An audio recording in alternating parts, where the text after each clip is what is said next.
Peer পদ্ধতি চালু করে ঘরে ফিরবো ইনশাআল্লাহ। যারা ষড়যন্ত্র করছেন, পিয়ার বোঝেন না, এ সম্পর্কে জ্ঞান নাই, পড়াশোনা নাই, অভিজ্ঞতা নাই, আপনারা আসেন, আমরা বিনামূল্যে আপনাদেরকে পড়াবো। আর আপনারা যে ট্যাবলেট দিয়ে মাঠে নেমেছেন, এখন এই সংগ্রামী জনতার ওই ট্যাবলেট খাবে না, আপনাদের ট্যাবলেট আর দেশবাসী খাবে না।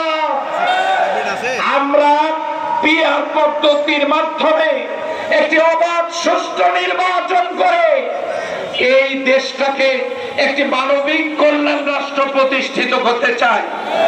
সেই কারণে আমরা আপনাদেরকে আহ্বান জানাই, যারা পিয়ার বোঝেন না, আপনারা তো আপনাদের নিজেদের শাসনের কথা করতেও ভুলে যাননি, মনে রেখেছেন। আপনারাও আসুন, আমরা সকলে মিলেমিশে একটি মানবিক কল্যাণ রাষ্ট্র প্রতিষ্ঠিত করি, পিয়ার পদ্ধতির মাধ্যমে নির্বাচন করে জন আকাঙ্ক্ষা, ভোটারদের আকাঙ্ক্ষা আমরা পূরণ করি।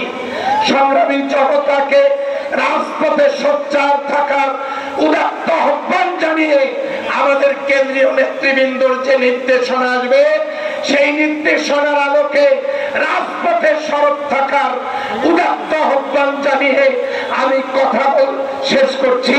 আসসালামু আলাইকুম ওয়া রাহমাতুল্লাহ।